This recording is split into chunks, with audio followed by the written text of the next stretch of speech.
Ya, bueno, Diego ya me presentó. Mi nombre es Claudia Chávez, soy investigadora del programa de trabajo, empleo, equidad y salud de la Facultad de Ciencias Sociales, o sea, Latinoamericana de Ciencias Sociales, acá en la sede en Chile.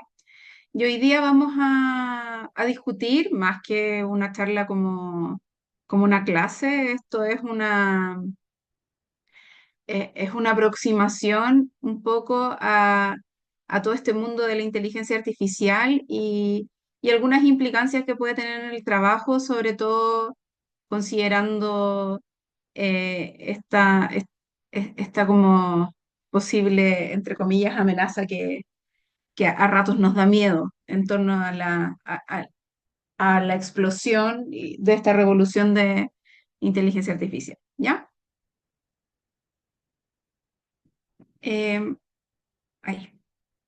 Bueno, lo primero que se nos viene a la mente un poco es, a ver, no,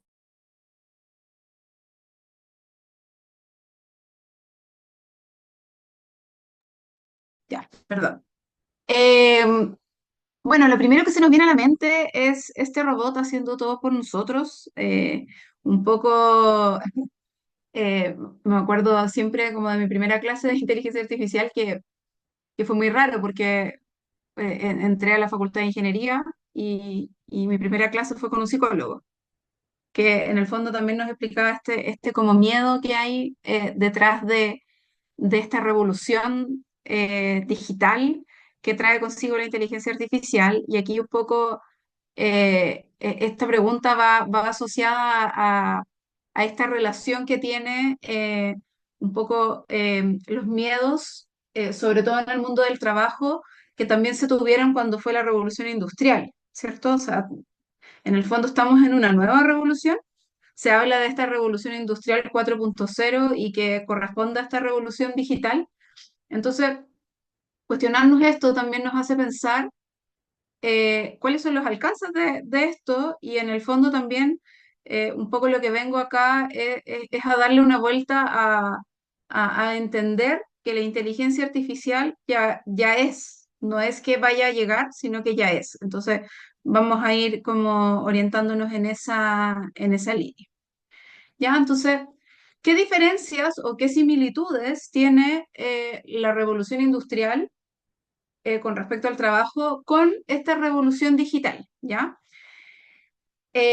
Una de las grandes diferencias que tiene es que la revolución industrial afectó principalmente a los trabajos manuales.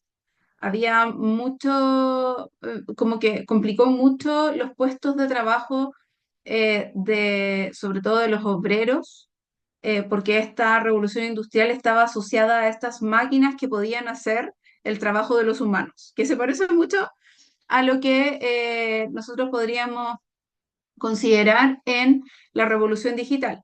La diferencia fundamental que tiene esta nueva revolución es que más que afectar a los trabajos manuales, está afectando a los trabajos intelectuales. ¿Ya? Y es ahí donde vamos a ver que, entre comillas, existe un mayor riesgo de ciertos trabajos en particular. El trabajo manual, yo, por ejemplo, actualmente estoy remodelando mi casa y es- veo muy lejos todavía que venga un robot a construirla, por ejemplo, ¿ya? Sin embargo, si yo quiero redactar un texto, está muy cerca el uso, por ejemplo, de ChatGPT para que me haga una revisión de estilo, por ejemplo. Entonces, ahí en el fondo hay una diferencia importante entre lo que ocurrió en la revolución industrial y en esta revolución 4.0, que lo hace también un poco menos tangible, ¿ya? De qué implicancias son las que puede tener en el mundo del trabajo. ¿Ya? En su minuto las máquinas, como dice ahí, reemplazaron a los oficios manuales y la IA lo que va a reemplazar es algunos trabajos intelectuales. Por ejemplo, lo que les decía de la revisión de la redacción. Por ejemplo, también va a afectar hay mucho, se ha discutido harto de cómo va a afectar en el diseño, por ejemplo. ¿Ya? Y hay un montón de otros trabajos que ahí vamos a ver que eh, pueden afectar, ¿ya? Y bueno, además de reemplazar algunos de estos trabajos intelectuales como listas de chequeo, por ejemplo, de chequear que un documento esté con todas las partes que corresponden, eso ya es algo que sí se puede automatizar y de manera fácil y no muy costosa de manera monetaria. También lo que va a hacer es como eh, optimizar el proceso de la máquina. O sea, las máquinas ya ejercen una función sobre los oficios manuales, ahora la inteligencia artificial logra optimizar esos procesos, que puede tener beneficios también. Y es un poco lo que les vengo a transmitir. ¿Qué generó la revolución industrial en su época? Que empezaron a haber nuevos tipos de puestos de trabajo, porque ahora como las máquinas hacían ciertas cosas, esas máquinas las tenía que manejar una persona. ¿Ya? Y se empezó a transformar el trabajo. Eso también es algo que nosotros deberíamos pensar que es lo que debería suceder con el trabajo en la actualidad. Entonces ahí recalco esto de la importancia de una adaptación continua del trabajo en esta era digital. Entonces nosotros, como trabajadores, no podemos quedarnos fuera de esta revolución que ya está. Entonces, ¿qué es lo que podemos hacer? Subirnos al carro y transformar nuestro trabajo utilizando estas herramientas. ¿Ya? Si tienen dudas, preguntas, me pueden ir diciendo durante toda la presentación.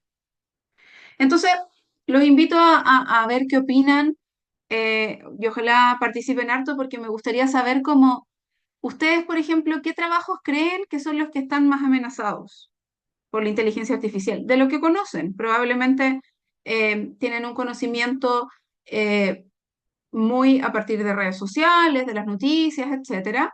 Y también preguntarles a ustedes, por ejemplo, cuáles son aquellos trabajos que a ustedes les parecen mucho más seguros, ¿ya? ¿Cómo, por ejemplo, impacta la inteligencia artificial en su vida diaria y en su vida laboral? ¿Ya está impactando? ¿Qué cosas son las que ustedes pueden visualizar? Y también preguntarles como qué habilidades creen que deberíamos tener en el futuro del trabajo. No sé si alguien quiere empezar a conversar. Por ejemplo, Carlos. Carlos dice redacción de medios de comunicaciones. Tú dices, por ejemplo, el periodismo, ¿no? Carlos, si quieres, podemos conversar un poco más. Sí, hola, ando en camino al aeropuerto, pero como decía al principio, 100% conectado. No sé, pensaba eso de que no del periodista en sí, porque igual el periodista tiene que salir al terreno, pero por sí me refería más a la redacción, a lo mejor no estar ahí en la oficina, sino que tener un par de datos y poder redactar, lo que quizás también podría tener un poco más de objetividad, ¿no? Por lo menos los medios escritos, porque en algún momento la inteligencia artificial.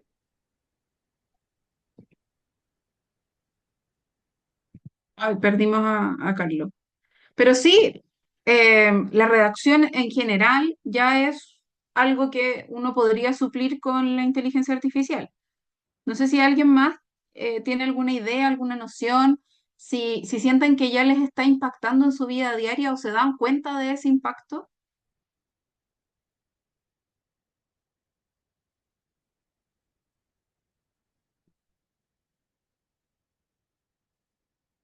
No sé si alguien más quiere comentar.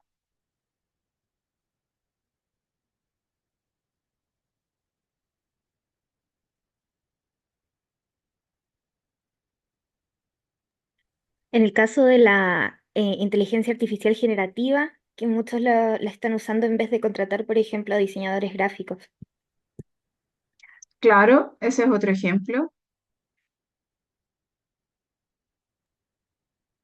En los supermercados, dice Laura, que se ve amenazado, por ejemplo, los cajeros automáticos, ¿no? O sea, las cajas que ya son automáticas, se ve amenazado un poco el trabajo de esas personas, ¿no?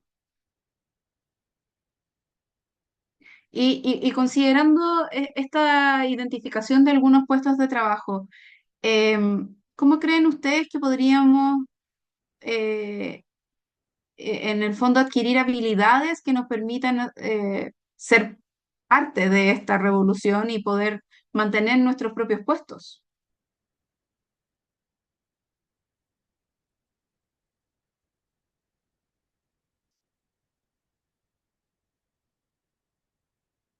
No sé si alguien quiere opinar.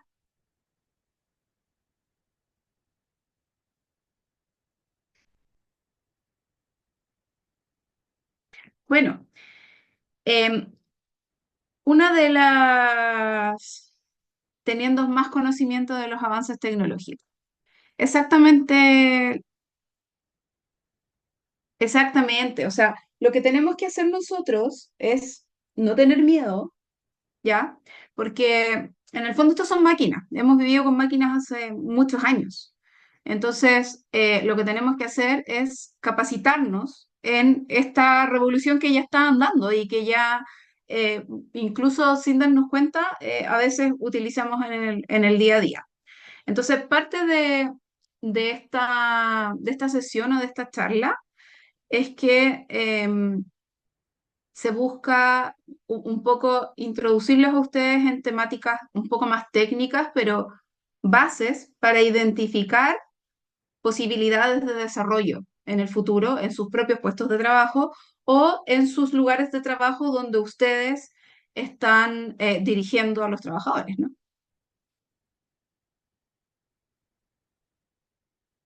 Entonces, para eso, lo que necesitamos saber bien es qué es la inteligencia artificial, cómo es la definición de la inteligencia artificial.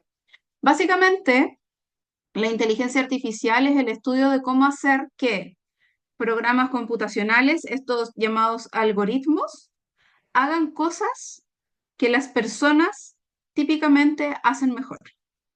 ¿Ya? Entonces, se supone que nosotros los humanos somos los que tenemos las capacidades suficientes como para hacer ciertas tareas. Entonces, la inteligencia artificial estudia cuál de esas tareas posiblemente un algoritmo podría reemplazar, en el fondo, que lo haga un humano o que lo haga de manera lo más similar posible. ¿Ya?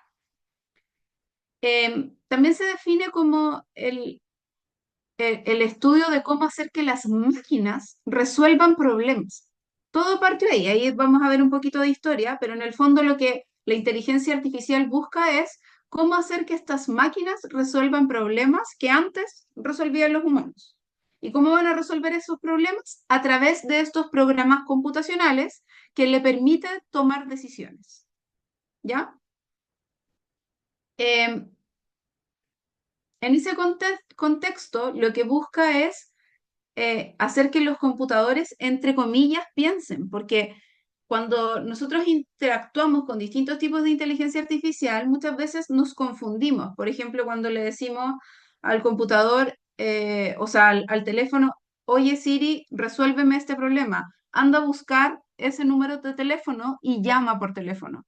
Cuando yo hago eso, estoy interactuando con una inteligencia artificial y la inteligencia artificial suena y parece que está pensando, pero realmente no es eso lo que está haciendo, ¿ya?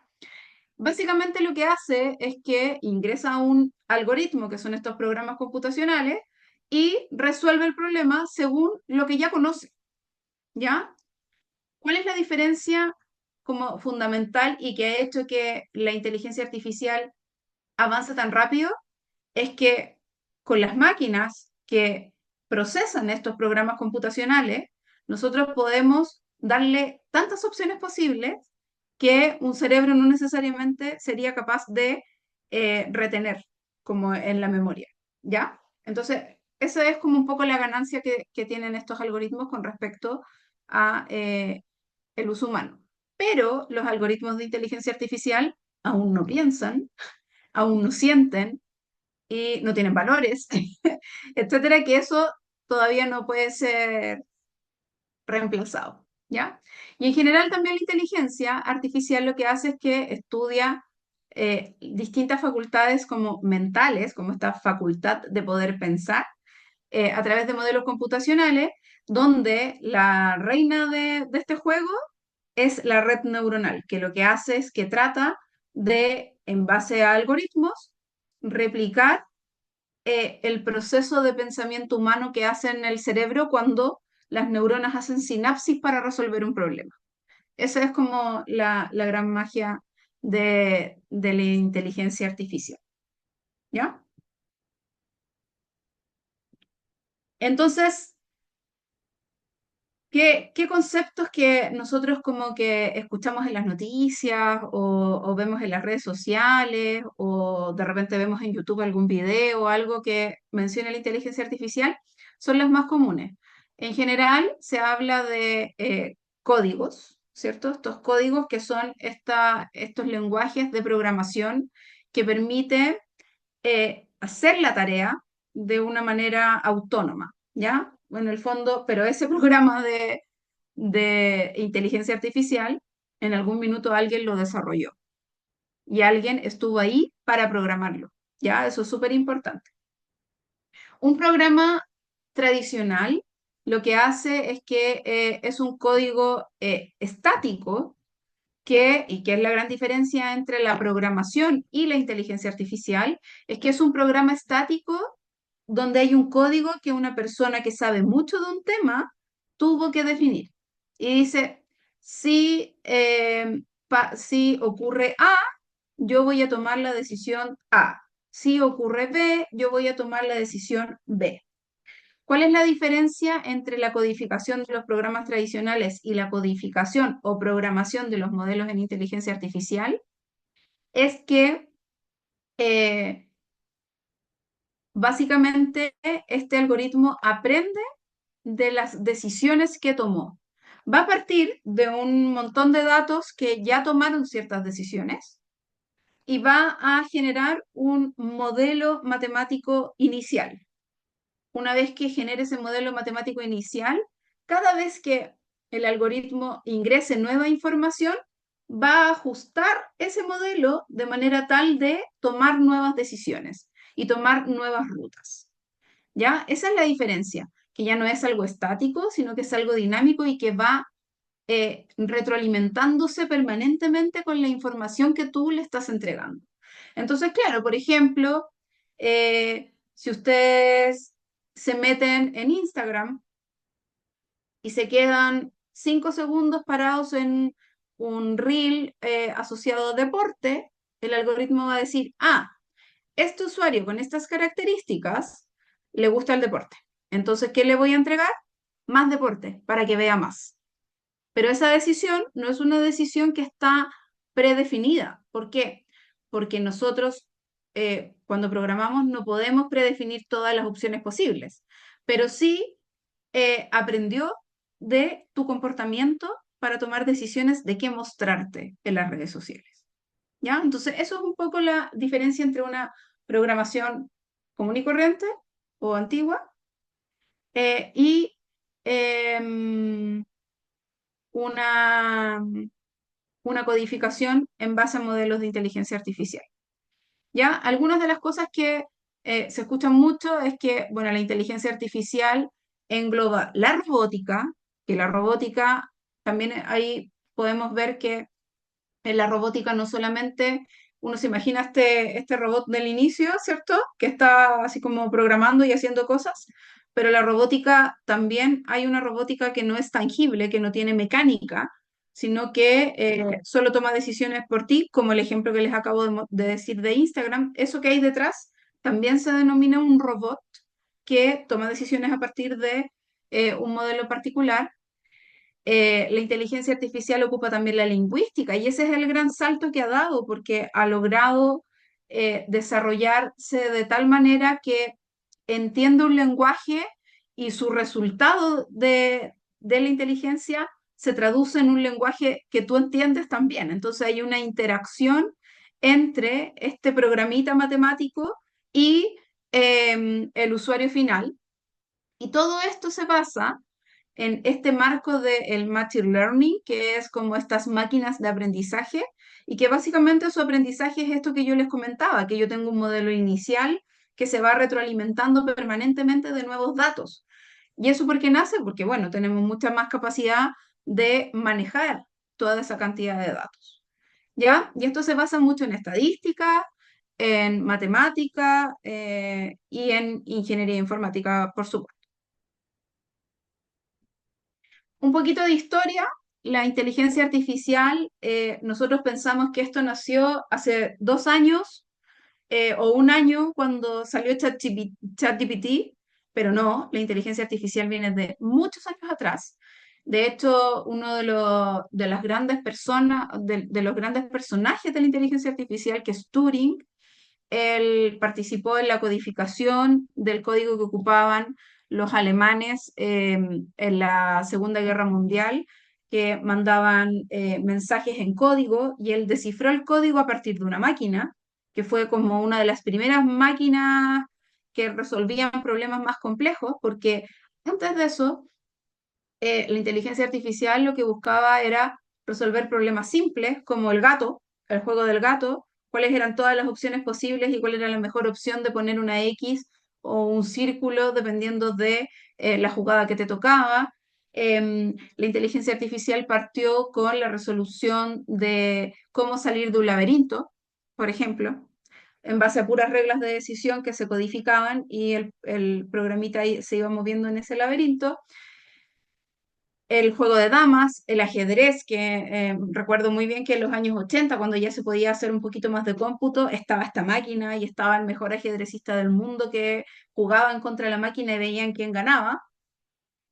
Pero también en los 80 aparecieron dos personajes muy importantes que desarrollaron Windows, de OS Windows y desarrollaron Mac y crearon estas computadoras personales y unas máquinas que sin tanto costo podían empezar a manipular más y más información. Eh, y cuando pasó eso, todos estos algoritmos como básicos de resolver un gato o de codificar un código oculto, eh, era súper manejable, era muy fácil de construir porque teníamos una capacidad de computador mucho más potente.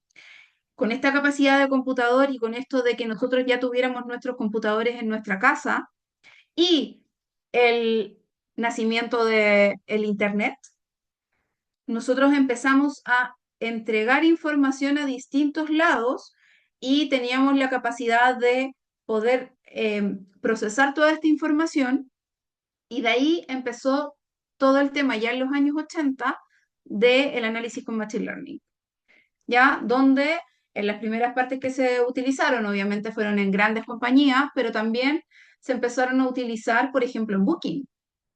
Cuando nosotros nos metemos a Booking y en Booking después te llega una oferta, eso está hecho con Machine Learning, de hace mucho tiempo atrás.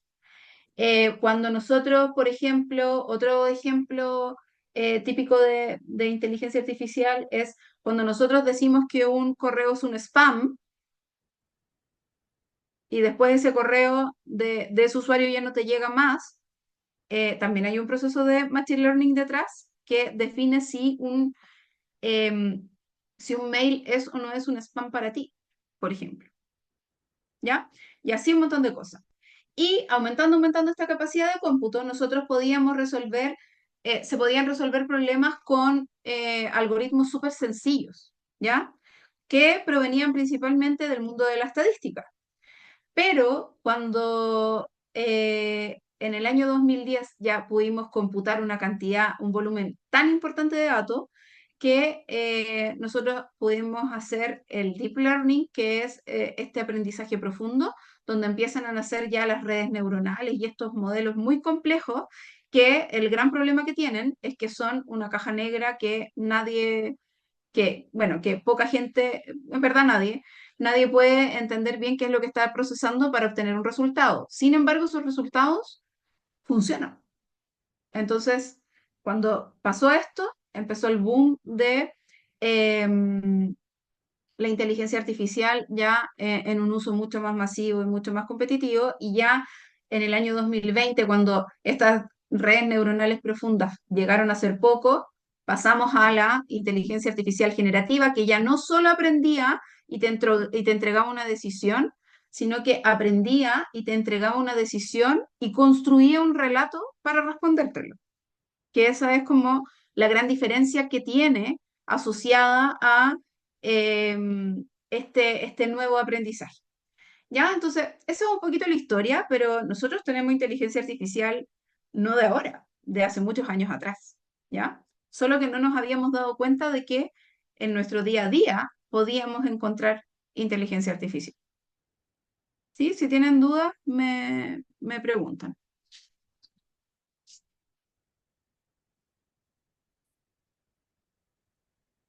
¿Ya? Bueno, ¿dónde encontramos inteligencia artificial hoy en día? En cosas más complejas como en Netflix, que probablemente ya no son tan complejas. Cuando nosotros nos metemos a Netflix y nos dice recomendadas para ti, eso es un aprendizaje.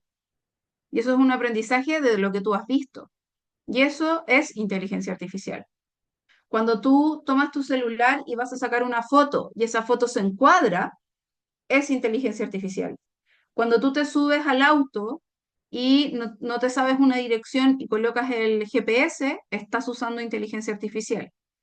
Cuando tú haces un Word y te corrige la ortografía, ya es inteligencia artificial. Entonces, en el fondo, hoy estamos asustados porque salió ChatGPT, pero estamos metidos con la inteligencia artificial hace mucho tiempo y en todas las cosas que hacemos a diario, ¿ya? Eh, entonces, sin darnos cuenta, nosotros utilizamos la inteligencia artificial todo el tiempo. Cuando subimos una foto a Instagram y hacemos un filtro, estamos utilizando inteligencia artificial. Cuando, por ejemplo, vamos a un cajero automático, así, que tienen un programita muy básico. Vamos a un cajero automático y en el cajero automático uno puede pasar un cheque y ese registro llega al banco, estamos utilizando inteligencia artificial porque tuvo que aprender a leer los cheques y a identificar esos puntitos que definen dónde está el nombre, cuál es el apellido, cuál es el monto, etcétera.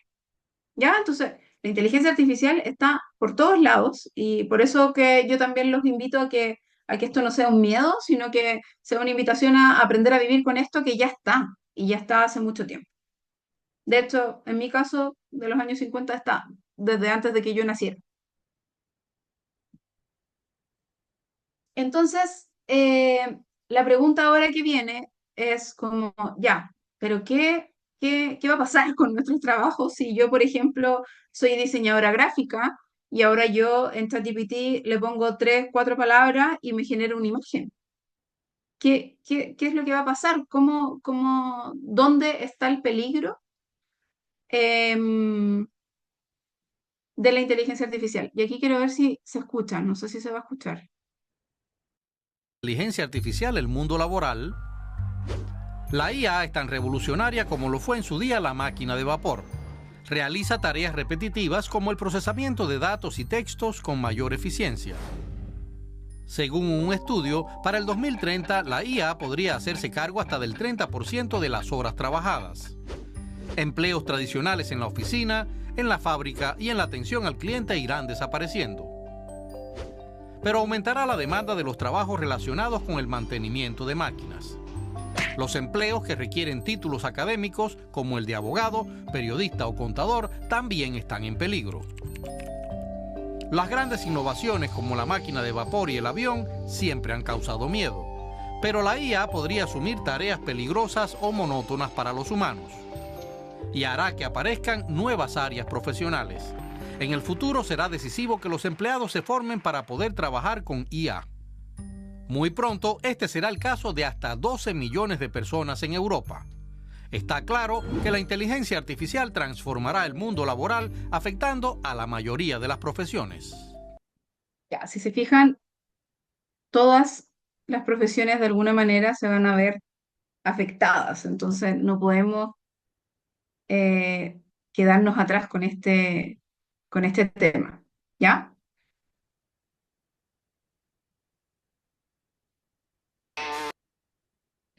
Entonces, ¿qué es lo me escuchan bien, cierto? Sí, se escucha bien. Ya, súper, gracias. Eh, ¿Qué es lo que va a pasar? Que más que probablemente van a haber puestos de trabajo que van a desaparecer como en toda revolución, ¿no? Pero van a haber nuevas dinámicas de trabajo. Probablemente en algunos trabajos, sobre todo los que no requieran de presencialidad, va a haber mayor posibilidades de tener trabajo remoto y mayor flexibilidad, lo que puede mejorar algunas cosas, por ejemplo, las mujeres y los temas de cuidado. Ahí estar en la casa puede ser mucho más fácil, no sé, dar lactancia por más tiempo o, por ejemplo, en mi caso, yo trabajo casi 100% remoto y me permite estar con mi hijo en mi casa sin tener que dejar de trabajar y tener un desarrollo profesional. También lo que mencionaba el video, que si bien van a haber algunas profesiones o oficios que se van a ver un poco, eh, como dice, como eliminados del sistema, eh, también puede que tengamos menos lesiones por la automatización de tareas repetitivas y eso en el fondo es favorable para nuestra salud. Eh, También nosotros como trabajadores ya no va a ser como una especialidad de un grupo selecto de personas que puedan tomar decisiones basadas en datos, sino que vamos a tener que aprender todos a utilizar estos datos eh, y poder tomar nuestras decisiones en nuestros campos específicos. Y eso nos llama necesariamente a que en las nuevas dinámicas de empleo nosotros tratemos de hacer una interacción mayor entre el humano y la máquina. Eso es algo que ya va a pasar y que ya está pasando. ¿Sí? Entonces, esas son un poco las nuevas dinámicas que van a ocurrir. Por otro lado, la inteligencia artificial trae consigo eh, a- nuevos desafíos en temas de salud ocupacional, ¿no? Porque al, al aumentar el uso de máquinas y al aumentar o al dejar nosotros de hacer algunas tareas, probablemente podemos aumentar, por ejemplo, el sedentarismo en los trabajadores. Puede ser que algunas de las tareas que nos gustaban ya no las tengamos que hacer. Hay también mediante la inteligencia artificial, por un lado, para las empresas hay una supervisión mayor de los trabajadores en base a indicadores de desempeño que quizás antes no habían, y eso genera más presión y ansiedad de los trabajadores, por ende los riesgos psicosociales se van a ver incrementados. Por ejemplo, si podemos trabajar en nuestras casas, si bien eso nos da mayor flexibilidad y calidad de vida con respecto a nuestras familias, vamos a tener quizás en las empresas menor apoyo social entre los trabajadores y eso va a mermar nuestra salud mental. Entonces, en general, los riesgos que se observan en torno a la salud ocupacional a partir de estas nuevas dinámicas de empleo están asociados a salud mental, ¿ya? Y en ese contexto también, así como los invito a que los trabajadores tengamos que empezar a subirnos a este carro de la inteligencia artificial, también tener nuestros resguardos con respecto a estos problemas de salud, ¿ya? Ahora, en torno a la salud ocupacional, también va a ser posible eh, eh, tener oportunidades, ¿ya? O sea, aquí no todo es malo, así que también vamos a tener oportunidades porque así como existen metodologías que nos van que por ejemplo tú puedes contabilizar cuántas veces te metes al correo, puedes contabilizar cuántas horas estuviste frente a la pantalla con el video, etcétera, puedes hacer todo eso. También podría utilizarse esas mismas herramientas que algunas empresas las van a utilizar eh, para evaluar la productividad de los trabajadores. En otros casos se puede utilizar eh, para hacer una mayor vigilancia, por ejemplo, en esos trabajadores en torno a la salud ocupacional, ¿ya? Y hacer una mayor vigilancia de manera automatizada va a permitir también hacer alertas tempranas y aumentar el, y en el fondo empujar el foco de la salud ocupacional en la prevención, que es la clave y que es algo que en todos estos años de historia de salud ocupacional no hemos podido llevar a cabo al 100% porque muchas veces nos quedamos cortos y llegamos cuando ya la persona está enferma y no como evitamos. ¿Por qué? Porque también vamos a poder de manera mucho más eficiente hacer una evaluación y una predicción de los riesgos, por ejemplo, simulando distintos escenarios en los cuales el trabajador se puede exponer y anticipándonos a esos riesgos para evitar problemas de salud en el corto, mediano y largo plazo.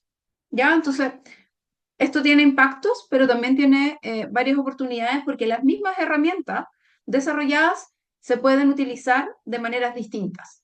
¿Ya? Entonces, en el fondo aquí, yo siempre digo, eh, el problema no es el algoritmo, el problema es el uso de ese algoritmo. ¿Ya? Los algoritmos por defecto son software, entonces nunca van a ser más inteligentes.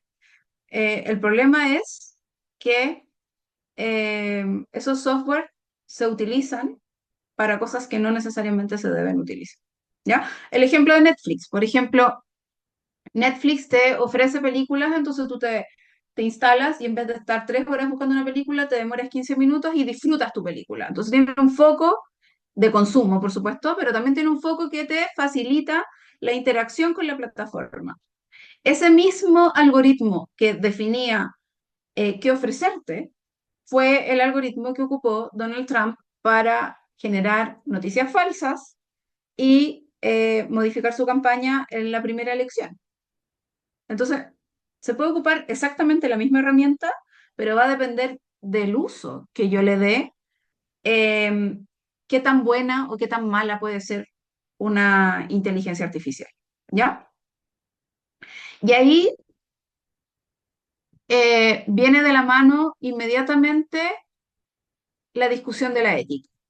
¿Ya? O sea, hoy día dentro así como hay trabajos que van a desaparecer, hay nuevos horizontes que tenemos que desarrollar.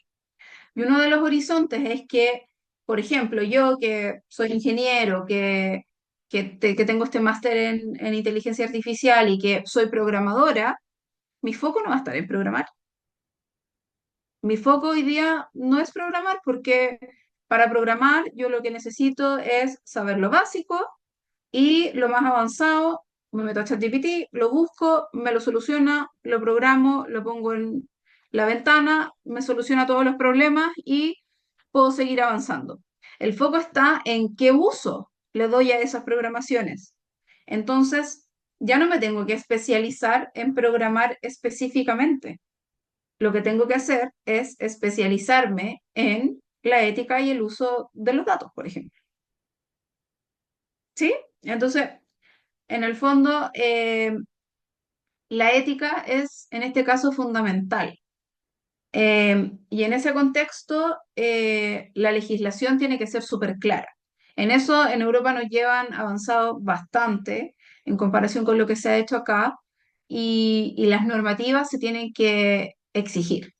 Entonces, también ahí hay una invitación a que la ética sea un paraguas de lo que pueda exigir el trabajador en torno al uso de inteligencia artificial en sus puestos de trabajo, ¿ya? En general, la ética en el uso de la inteligencia artificial y la ética algorítmica está muy relacionada con temáticas de transparencia. ¿Qué es este código? ¿Qué es lo que hace? ¿Para qué sirve? ¿Qué es lo que me va a suceder si lo utilizo? ¿Cuáles son las decisiones que puedo o no puedo tomar con este algoritmo? ¿Hasta qué punto este algoritmo decide por mí? Todas esas preguntas deberían estar resueltas cuando uno incluye a la inteligencia artificial dentro de las dinámicas de trabajo, ¿ya? ¿Y qué es la ética en este caso? Bueno, es una rama de la ética que todos conocemos cuando se hacen lo típico en salud, cuando se hacen ensayos clínicos y yo tengo una persona que que le doy un placebo a pesar de que está enfermo y otra que le doy un medicamento, entonces, ¿qué tan ético puede ser eso? ¿Cuál es el perjuicio que puede tener una persona por participar en una investigación, etcétera? En este caso, esta rama de la ética estudia los problemas morales, como lo hace en general la ética, pero relacionado con qué? Con los datos, ¿ya? Y esto va en todo el ciclo de vida del dato. Ya los datos tienen un ciclo de vida y esos ciclos de vida tienen que ver con cómo adquiero ese dato, cómo administro ese dato, cómo voy usando ese dato, cómo me voy moviendo con ese dato. Ya, entonces, la ética en este punto incluye estas partes, incluye la generación, cómo se graba el dato, hay una autorización detrás, o sea, si yo paso por una cámara que es pública, ¿hasta qué punto se puede utilizar ese video donde aparezco yo? ¿Deberíamos tener una autorización? ¿No se debería tener? Si es pública, tienes que asumirlo.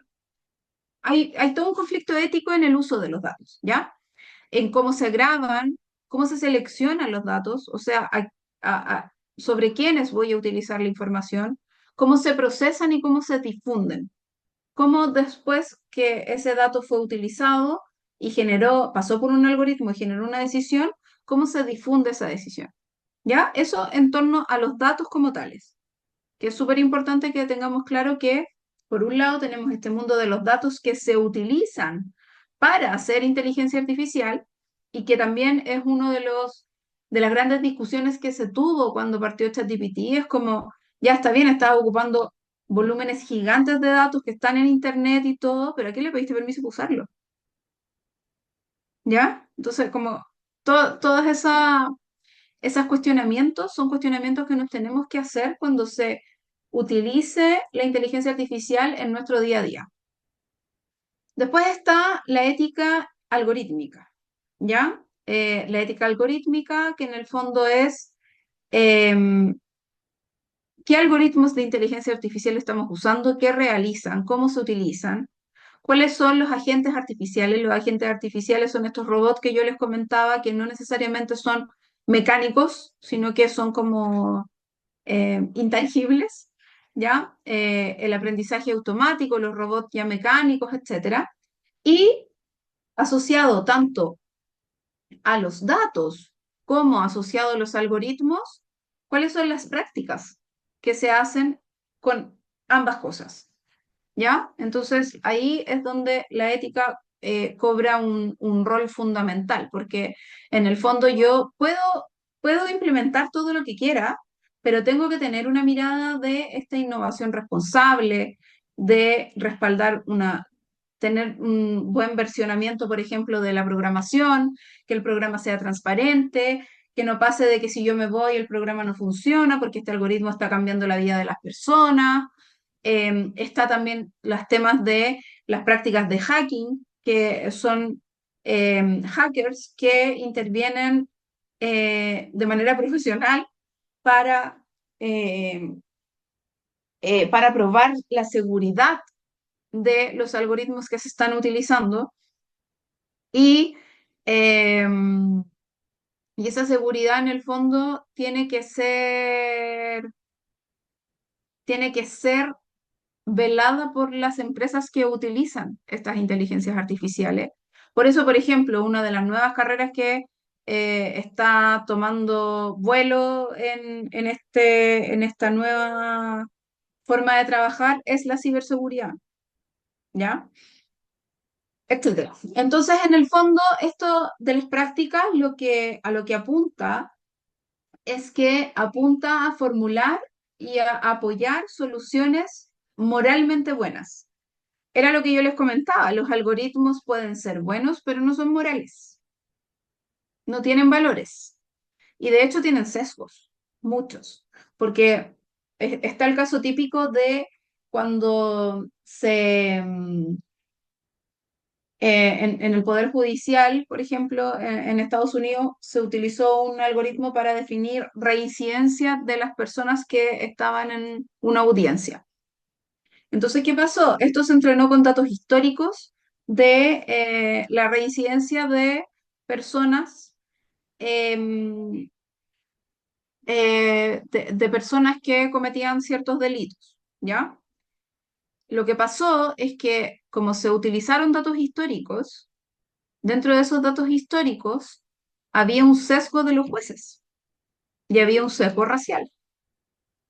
Entonces, ¿qué pasó? El algoritmo, con respecto a los datos de entrenamiento, o sea, con respecto a esta historia de reincidencia, que muchas de esas reincidencias el juez las había definido así por un tema racial, se incorporaron al algoritmo y el algoritmo aprendió esa discriminación también.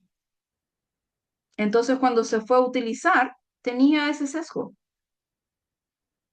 Entonces, todos esos análisis son parte de lo que se tiene que hacer cuando yo implemento un algoritmo de inteligencia artificial. No es llegar a implementar porque como los datos con los que se entrenan estos algoritmos son datos que generaron humanos, tiene los sesgos que tenemos los humanos. Y el algoritmo, como no tiene valores y no tiene moral, lo que hace es que replica las conductas que ya conoce. Entonces, eso explica la importancia de la ética en el uso de este tipo de tecnología. ¿Ya? ¿Cuáles son las consideraciones éticas que generalmente, o sea, que se utilizan en la ética algorítmica y de datos? La transparencia, o sea, los códigos deben ser transparentes, yo debo saber qué es lo que está pasando, qué es lo que entra, qué es lo que sale, ¿ya? Está la justicia y la equidad, que tiene que ver un poco con esto de no discriminar. Lo mismo con la no maleficencia. Tiene que haber responsabilidad en el uso. Por ejemplo, yo principalmente trabajo eh, con los chicos y en otros lados con temas de salud. Entonces, ¿hasta qué punto la inteligencia artificial puede tomar una decisión diagnóstica con respecto a un problema de salud? Es una decisión importante, ¿ya? En general, uno lo que esperaría es que el clínico sea el que finalmente decide. Porque además, cuando entrenamos los algoritmos, también viene con los errores de los clínicos que han hecho en el pasado, ¿ya? Entonces, estas consideraciones éticas son fundamentales para que nosotros podamos exigir también de qué manera se utiliza la inteligencia artificial en nuestros propios puestos de trabajo, ¿ya?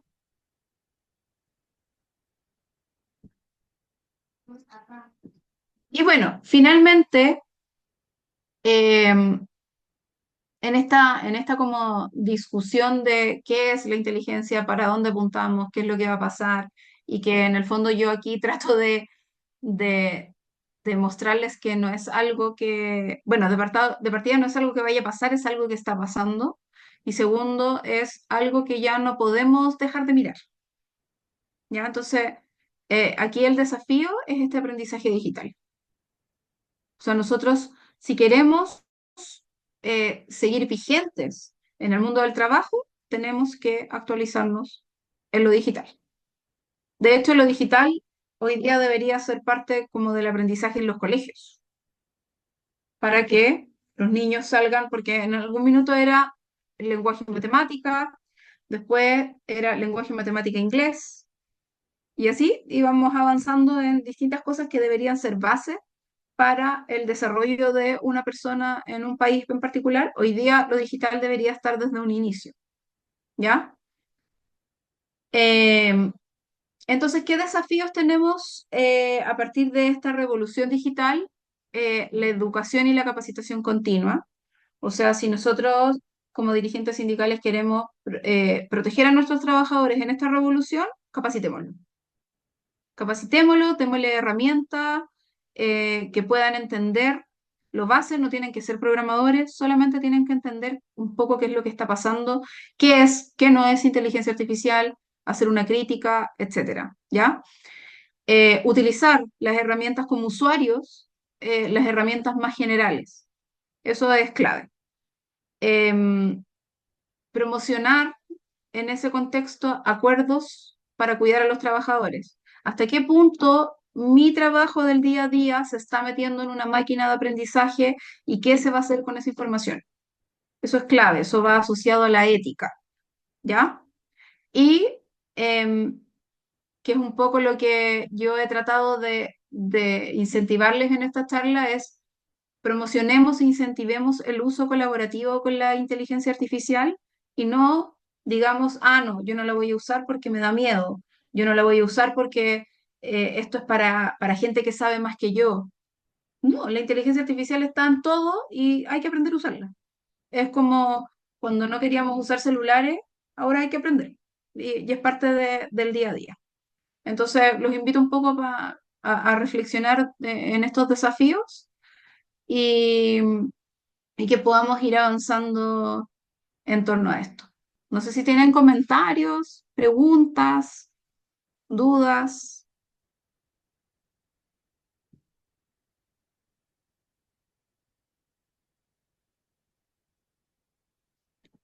Patricio, Diego, no sé si quieren decir algo.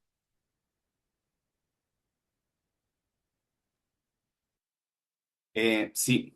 Em, Nada, quizás algunas reflexiones generales. Em, Como pensando quizás dos cosas. Por un lado, una cosa normativa, ¿no? Que la otra vez lo estuvimos discutiendo, que ya, por ejemplo, en Europa esto ya es todo un tema, ¿no? En el sentido de que la inteligencia artificial está avanzando tan rápido, ¿no? Y que está tomando decisiones en las empresas, como tú comentabas, pues, en temas de desempeño, que el fondo puede llegar a generar la toma de decisiones, por ejemplo, de por qué despedir o no a un trabajador, ¿cierto? Entonces ahí viene todo el tema ético que tú estás comentando, pero también debería haber unas normas, ¿cierto? Como qué cosas se pueden, o qué decisiones se pueden tomar a través de la inteligencia artificial y cuáles no. Y al menos en Europa, la Unión Europea está ya generando algunas discusiones y normativas al respecto. Y creo que es algo que también va a empezar a pasar acá en Sudamérica, pues, y en Chile en específico. Eso por un lado.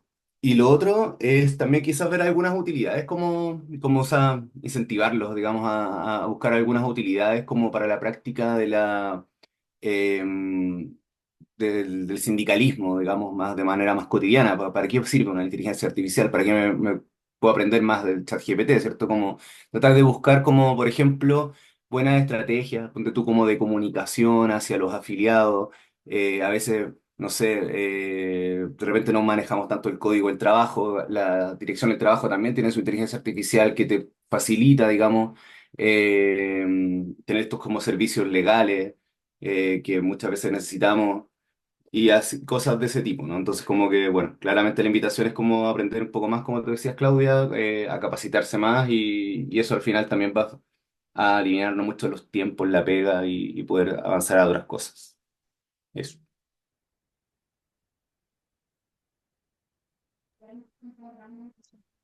¿Alguien más? ¿Alguno de los participantes?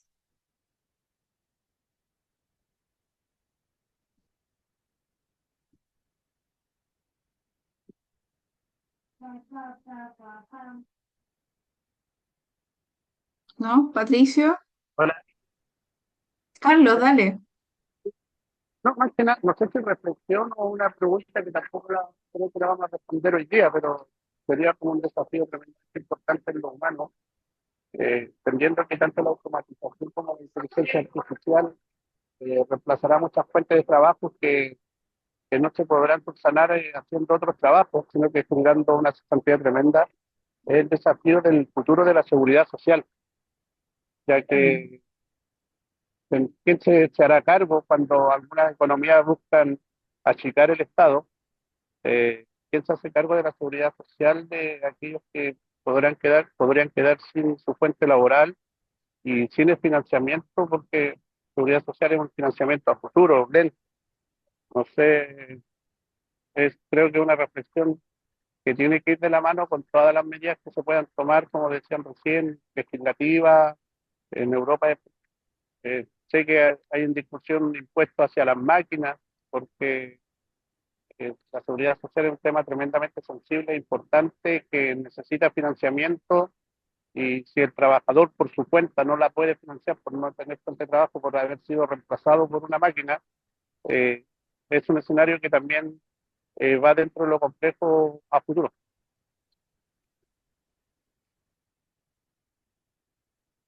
Sí, completamente de acuerdo. O sea, es parte de lo que tiene que incorporarse si es que se, o sea, no si es que sí, yo creo que es algo que va a pasar cuando se desarrolle esta política pública en torno al uso de la inteligencia artificial. Como dices tú, no es una respuesta que vamos a tener ahora, pero es algo que ya tenemos que empezar a poner en vitrina para discutir. Patricio, Sí, hola, ¿me escuchas? sí, se Sí, escucha bien. perfecto. Mira, a mí lo que me gustaría agregar a todo esto es, escuchándote, claro, una reflexión respecto de cuando tú hablaste del tema ético, ¿no? Eh, que siento que a veces estamos mirando los que no tenemos demasiado, digamos, conocimiento, ¿no? del tema y que la inteligencia artificial nos llega un poco así. Yo me meto un poco en esta masa de personas para las cuales la inteligencia artificial llega y chuta, no sé qué es como un monstruo, ¿no? Que hace todo. Y ahí eh, eh, hay que entender entonces que el tema ético abre un espacio gigantesco, ¿no? También para los mismos trabajadores, para meterse, ¿no? A cuestionar en cómo funciona la inteligencia artificial, ¿no? No tanto en cuestionar la inteligencia artificial, sino que cómo funciona, ¿no? Entonces su algoritmo, cómo está construido. El caso que contaste de los jueces de Estados Unidos y de la manera de sacar, ¿no? Juicios confiando en ella, es muy significativo. Y eso lo digo porque estaba leyendo algunos artículos respecto de cómo en el mundo, yo creo que también en Chile, pero por lo menos en Europa, hay, digamos, los departamentos de recursos humanos de las empresas usan inteligencia artificial, ¿no? para contratar o despedir trabajadores, ¿no? Es decir, que le insertan en el algoritmo información de cierto tipo que te permite regular y controlar tu fuerza de trabajo, ¿no? Tu plantilla, y en base a esa información la inteligencia artificial te dice, no, esta persona está rindiendo poco y entonces la despedimos. Esta persona tiene este tipo de perfil, no es para nosotros, ¿no? Entonces, llegando a discriminar, operar decisiones que pueden ser discriminatorias, porque de repente ahí estamos insertando en el algoritmo información sesgada o de cierto tipo, ¿no? Que puede provocar decisiones muy equivocadas y discriminatorias. Entonces, como no tener entender que el nivel donde tú estabas apuntando era eso justamente de ir, digamos, dentro de esta caja negra, ¿no? de la inteligencia artificial, a ver cómo funciona este algoritmo, qué tipo de decisiones toma y al límite incidir en ese plano, ¿no? Cómo decide, ¿no? ¿Cuál es la información que el algoritmo debe tener en cuenta? ¿Con qué ponderación? ¿No? ¿Con qué La sesgo? transparencia. Ese tipo de cosas, ¿no? Yo creo que aprender a ir a ese punto focal creo que es un gran desafío para el mundo de los trabajadores, digo, porque efectivamente hay empresas que funcionan así a la hora de despedir trabajadores y se confían. Entonces, que no son decisiones tan neutrales y artificiales, son decisiones igual eh, de gente humana que le mete cierto tipo de información. Entonces eso me Sí, parece re claro. interesante esa mirada. ¿Mm? Eso. O por ejemplo, en la asignación de turnos. También se está Exacto. utilizando un montón la inteligencia artificial, pero claro, no considera cosas del apoyo social que comentaba yo de los riesgos psicosociales, de que uno de repente necesita tener otras variables que no están incluidas en ese algoritmo para tomar una decisión de asignación de turno. Sí, Entonces, esas optimizaciones son complejas. sí, sí, sí. Sí, Exacto. no sé si alguien más quiere mencionar algo porque esto no ha terminado. Esto sigue. Ya. esto sigue. Ya, me dan 2 minutos para ir a buscar un vasito con agua y vamos a seguir con la última parte de esta sesión, ¿ya? Dale, gracias Claudia.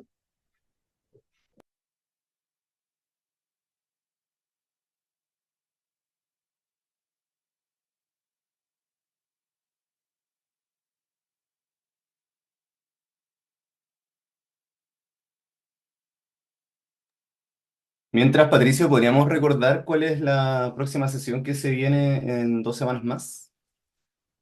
Oh, ¿cómo no? Aprovechemos de este momento. Claro, porque en 2 semanas más viene la sesión sobre violencia, y acoso en el trabajo, donde trataremos el tema de bueno, de la ley, de la ley Carín, que è tema absolutamente importante, candente, ¿no? Actualmente en Chile, pero tomándolo desde su antecesor, ¿no? Desde el convenio 190 de la Organización Internacional del Trabajo, que fue ratificado justamente este año y a raíz del cual después el Parlamento sacó esta ley Carín, que son temáticas muy, muy delicadas y que están en los lugares de trabajo están tomando, digamos, mucha importancia y ahí hay que aprender un poco de... Ahí lo que haremos será socializar experiencias, dudas de cómo funciona la ley, los principios. Trataremos de hacer como una mirada panorámica respecto de los puntos esenciales, ¿no? de la ley. ¿Mm? Súper. Estará, sí, claro, estará encargada de la clase Natalia Mesías, ¿no? Que es dirigente sindical, ella misma, en el sector salud, se ocupa en la Federación Nacional de Sindicatos del Sector Privado, FENASAP, se ocupa justamente de temas jurídicos y ha estado en el Parlamento haciendo lobby respecto de la ley Carín, entonces conoce bien el tema, ¿no? Desde un punto de vista sindical. ¿Mm? Entonces creo que será un buen aporte. Súper, sin duda lo será. Super, Bueno, muchas eh, gracias. dale, Clau, todo tuyo. Ya, vamos con la última parte. Bueno, antes de cerrar, los invito a... Viene a vedere e dire... Vamos a silenciar aquí a... Sì, sì, sì. Eso.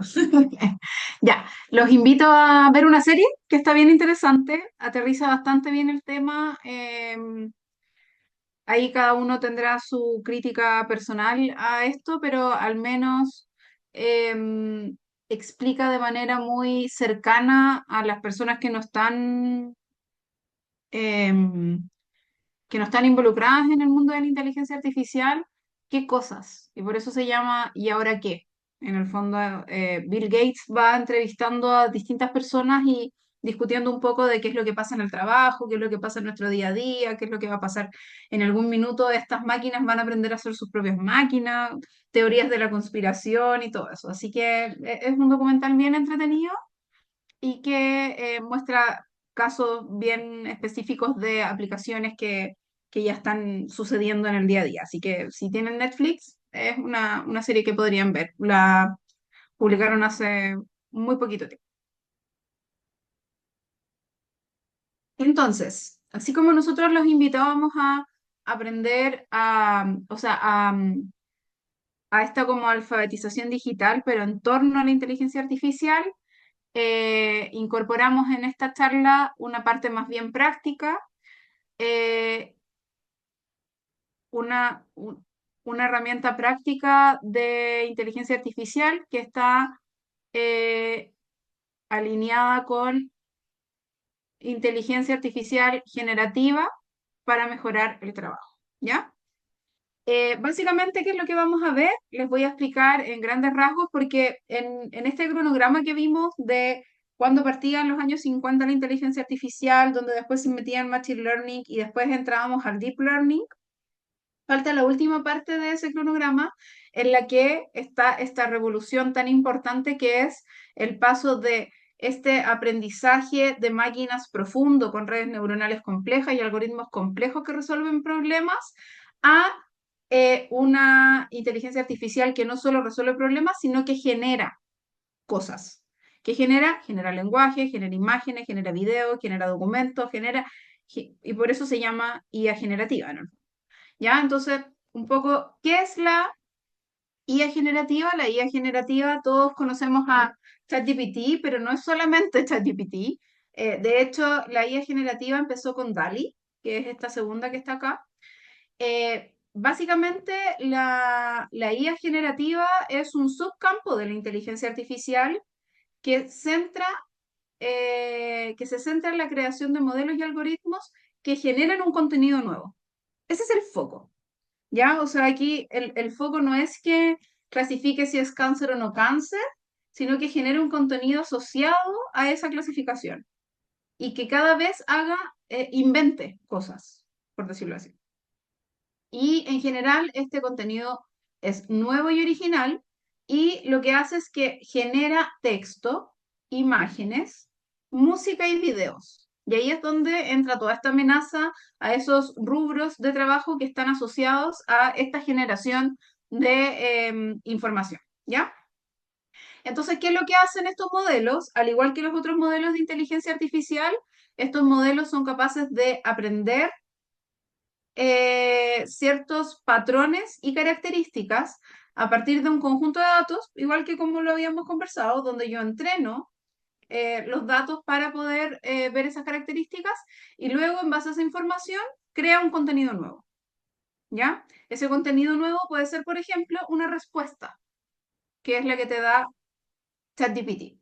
Entonces aquí pueden ver como las más típicas, este Amper Music que ha sido súper complejo porque uno puede crear una canción en muy poco rato. Y, y el tema es que es una canción que si uno sube a YouTube se viraliza. ¿Ya? Entonces, eh, algunos ejemplos prácticos de esta tecnología, se las vengo a dejar acá.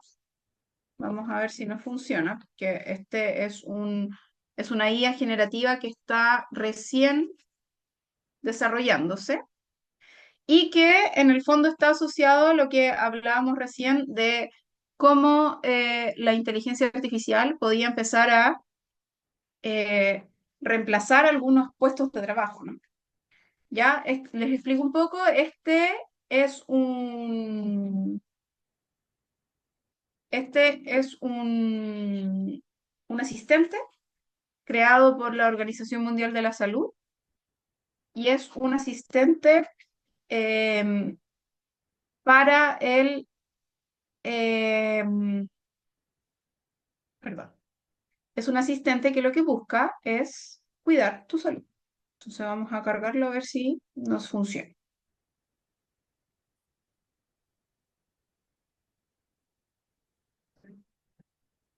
Y es un ejemplo de IA generativa. Díganme si escuchan.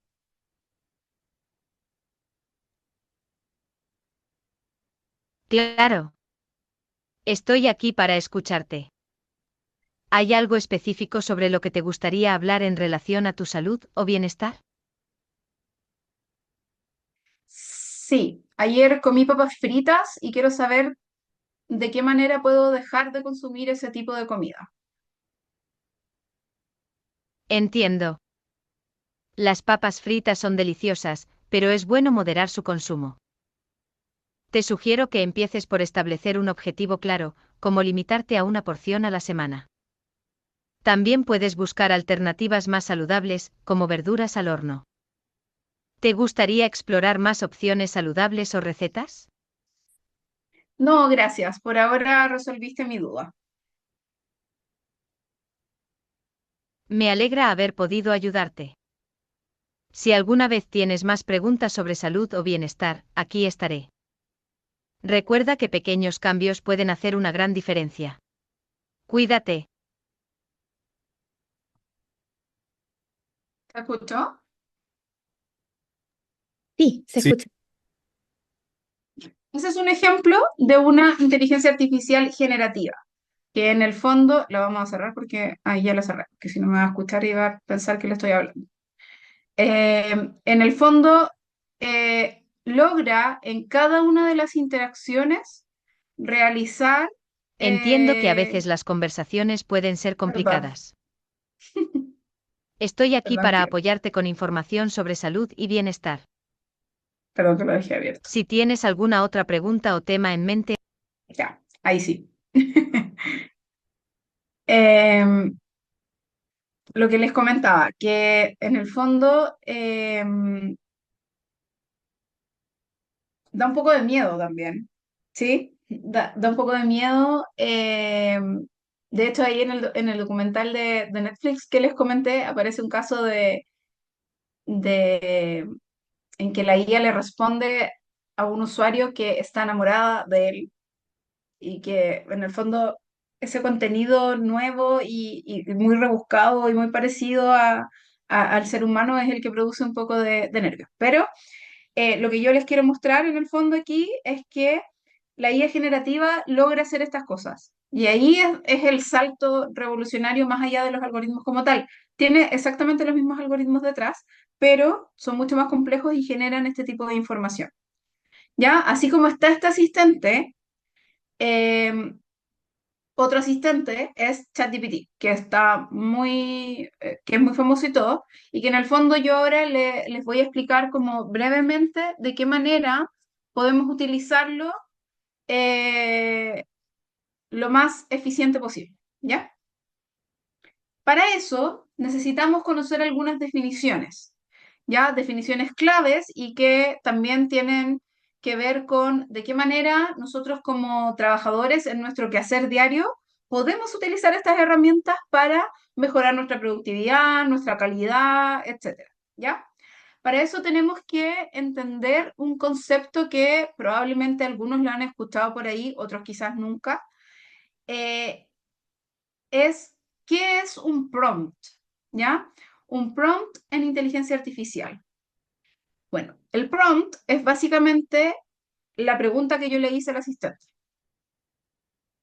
¿Sí? La pregunta que yo le hice al asistente es un prompt que genera una entrada en el algoritmo de inteligencia artificial para generar este nuevo contenido a partir de esa entrada.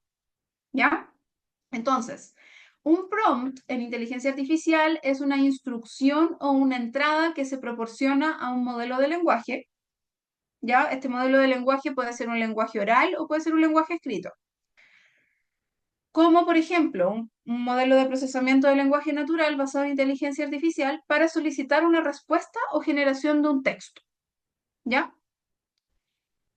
A partir de esta definición y de esta interacción, que en el fondo el prompt es la forma que tenemos de interaccionar con las máquinas, ¿ya? Es que empezó a emerger una nueva carrera que se llama ingeniería en prompt, que en el fondo es de qué manera yo logro preguntarle de una manera eficiente para que ese nuevo contenido que genera la IA sea lo más conveniente para lo que yo necesito. ¿Ya? Y por eso se llama ingeniería, porque es una forma de ingeniar el mejor prompt posible, ¿ya?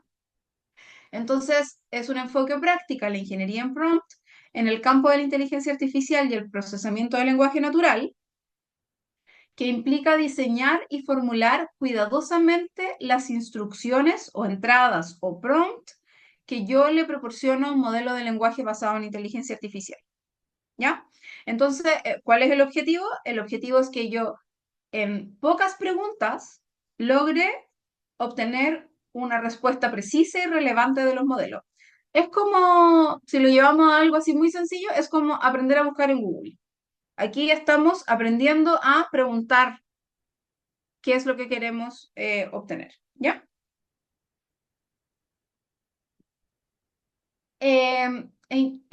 Bueno, ¿de dónde viene la palabra prompt? Viene por el inglés, que es como una indicación o una señal. Y en general es esta instrucción o conjunto de instrucciones que yo le doy a un modelo de inteligencia artificial para generar una respuesta. Eh, y estas deben tener ciertas características. Perdón, aquí que me quedó cortada la imagen. ¿Qué estructura debe tener este prompt? Este prompt siempre tiene que identificar cuál es el formato. Por ejemplo, yo ahora estaba interactuando de manera oral con un asistente virtual, ¿ya? ¿Qué es lo que quiero hacer? Quiero hacer un blog, quiero hacer un landing, quiero copiar un anuncio. Yo aquí puedo definir, genero un texto de 3 párrafos. Tengo que dar un formato particular. Después, por ejemplo, si yo voy a hacer un blog, yo podría decir, mira, le puedo dar el título para que entienda de qué estoy hablando y qué es lo que yo quiero generar. Y después le doy un contexto. Entonces, por ejemplo, yo le voy a decir, mira, genero un blog, le puedo entregar, por ejemplo, incluso la presentación que acabo de hacer, le paso la presentación y le digo, mira, yo quiero hacer un blog a partir de esta presentación porque estoy generando contenido para que los dirigentes sindicales y los trabajadores estén más empoderados del uso y del acceso a las herramientas de inteligencia artificial. Y tengo que definir la audiencia. Yo ya dije que eran dirigentes sindicales o trabajadores. Y siempre le tengo que entregar cuál es el objetivo. ¿Para qué? Para que se empoderen de mejor manera en torno a la inteligencia artificial. ¿Se fijan? Entonces, esa estructura es la que debería tener un buen prompt. Y esto está súper estudiado. O sea, ya se han hecho pruebas, se han hecho estudios, simulaciones, etcétera. Y este es uno de los mejores formatos para poder hacerle preguntas. En este caso que vamos a ver, a ChatGPT. ¿Ya?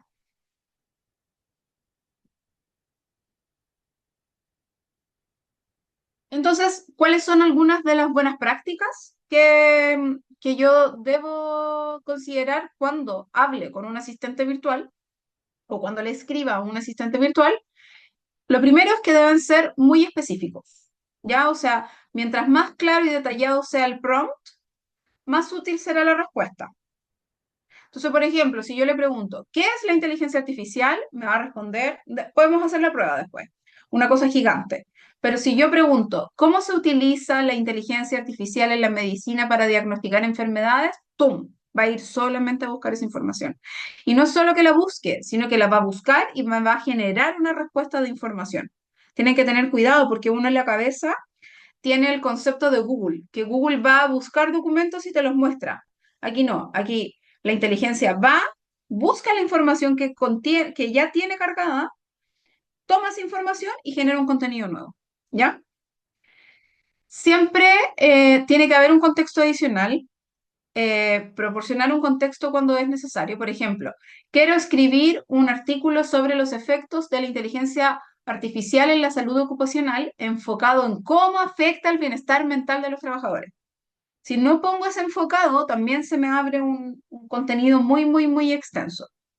Ya, en general también se recomienda dividir en pasos. O sea, si una pregunta es muy compleja, dividirla en partes más pequeñas para obtener primero respuestas un poquito más manejables y poder utilizarlas en tu toma de decisiones. Por ejemplo, primero define qué es la salud ocupacional, luego explícame cómo podría impactarla. ¿Ya? Yo podría hacer esa interacción con ChatGPT, por ejemplo. Luego, la última recomendación que por lo menos yo les puedo proponer es indicar cuál es el formato que esperas. O sea, si yo quiero una lista, me va a generar una lista. Si yo le pido un texto argumentativo, me va a generar un texto argumentativo. Quiero un texto largo, porque tampoco tengo que decirle cosas, palabras muy complejas. Yo puedo simplificar también el lenguaje. ¿Ya? Entonces, por ejemplo, yo podría decirle, dame una lista de ventajas y desventajas para el uso de la inteligencia artificial en el trabajo y me va a dar 2 listas, pero yo podría decirle, transfórmalo en una tabla y me va a generar una tabla. Entonces, también es importante indicarle en qué formato tú esperas obtener la información y eso va a depender del uso que uno le vaya a dar. ¿Ya? Ahora, vamos directo a ChatGPT. ChatGPT tiene 2 versiones, ¿ya? Una es la versión gratuita, que hoy en día utiliza el GPT 3.5, que es un algoritmo previo al que se lanzó hace poquito tiempo, que es el ChatGPT 4, que es el más avanzado, y tiene una versión de pago, que es de un pago mensual, como todas las aplicaciones, que tiene mucho más, produce muchas más cosas. Por ejemplo, el ChatGPT 3.5 no produce imágenes, ¿ya? ChatGPT 4, el GPT 4 ya sí lo empezó a hacer.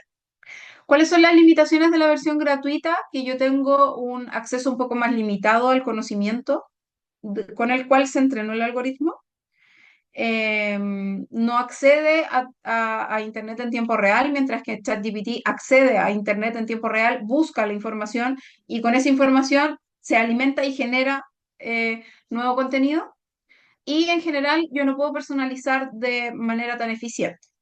Ahora, justo hace unos días atrás me metí con una cuenta que no era mía, entonces no tenía la versión de pago y el ChatGPT hoy día está entregando 20, no me acuerdo si 15 o 20 interacciones diarias gratuitas con ChatGPT 4 y después baja a ChatGPT 3.5. Entonces también ahí se pueden aprovechar algunas cosas como para ocupar la red más potente, ¿ya?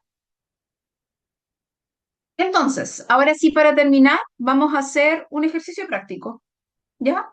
Vamos a suponer lo siguiente. Vamos a suponer que como dirigente sindical, el objetivo de ustedes es organizar una reunión con los trabajadores para discutir sus preocupaciones sobre las condiciones laborales actuales, ¿ya? Entonces, la pregunta que yo le quiero hacer a ChatGPT es, ¿cómo elaboramos un plan de comunicación efectivo? ¿Ya? Entonces, bueno, los invito a los que están en casa, ojalá en un computador, a que ingresen aquí a ChatGPT. Déjenme cerrar esto. Ah, pucha, lo cerré y les iba a mostrar la pregunta que había hecho de Zoom para resolver el problema de Zoom. Ya. Aquí, si se fijan, yo me meto a ChatGPT. Esto yo tengo el 4 porque puedo jugar con las versiones y todo, pero tengo el 4 que es el que es de pago. Y yo podría directamente preguntarle, dame un segundito.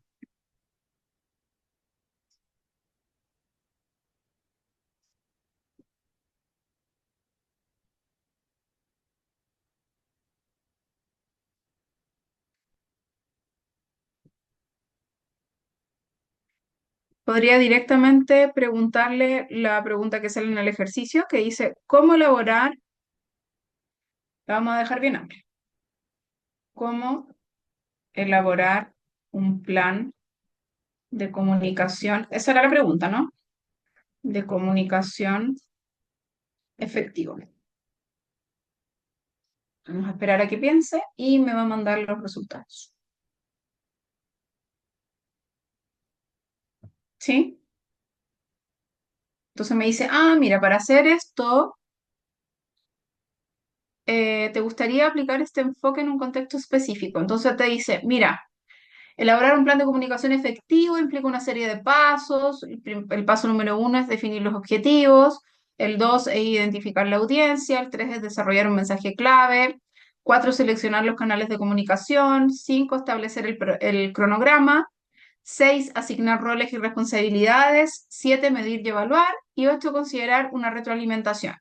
Y después me dice, este enfoque estratégico asegura que el plan esté alineado con los objetivos de la organización y las necesidades de la audiencia. Si se fijan, todo esto es muy genérico, porque la pregunta que yo hice fue una pregunta muy genérica. Entonces, ¿de qué manera podemos mejorarlo? Cuando yo les planteé el problema, les comenté que eh, estábamos como dirigentes sindicales y teníamos un objetivo específico. Entonces yo ahora, ¿qué le puedo decir? Le puedo decir, ¿te gustaría aplicar este enfoque a un contexto específico? Entonces le vamos a decir que sí y que considera que eres un dirigente sindical y tu objetivo es organizar una reunión con los trabajadores de tu empresa para discutir sus preocupaciones sobre las condiciones laborales actuales. Y vamos a ver qué nos dice. Nos va a repetir lo mismo y en definir los objetivos empieza a llenar la información. Tenemos identificada la audiencia, seleccionados los canales de comunicación y establecer un cronograma pronto. Entonces yo ahora podría decir, podrías simplificar lo anterior y entregar un programa directo, una programación, que un programa se puede confundir en el lenguaje, una programación de esta jornada por los trabajadores.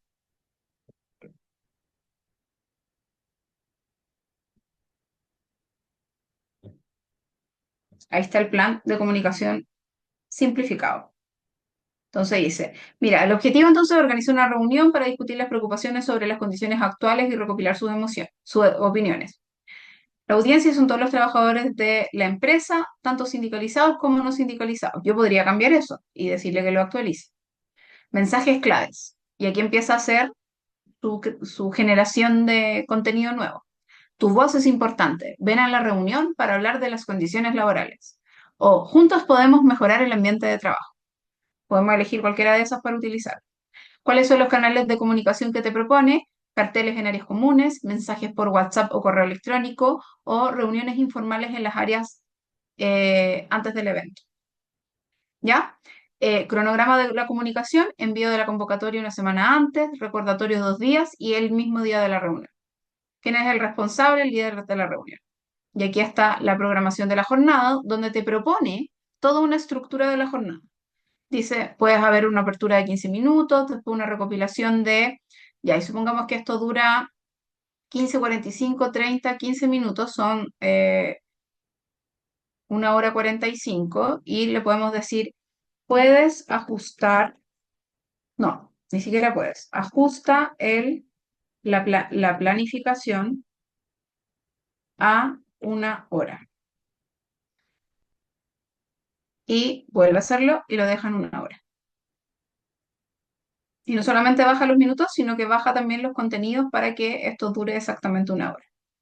Puedes, no, le vamos a pedir ahora, genera a partir de la planificación anterior. Esto lo puedo hacer yo porque tengo el de pago. Una, una imagen, no, genera a partir una invitación gráfica para incluir en los correos electrónicos.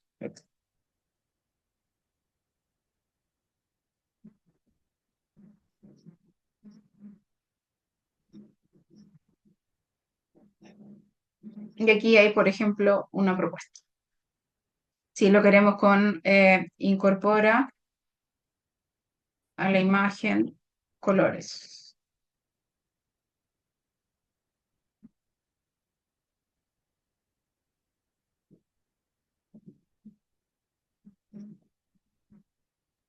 Oye, Clau, yo creo que en el gratuito igual se debe poder, porque yo al menos, ¿cómo se llama? Le he pedido que me haga un organigrama para una propuesta, igual me saca imágenes. Sí, porque acuérdate que yo dije que en la versión gratuita tienes 15 o 20 interacciones diarias Ah, vale, vale. con GPT-4 y después en adelante te quedas solamente con el 3.5. Ah, perfecto, entiendo. Gracias. Sí, entonces, bueno, aquí se puede ir jugando y esto después uno lo puede descargar, etcétera.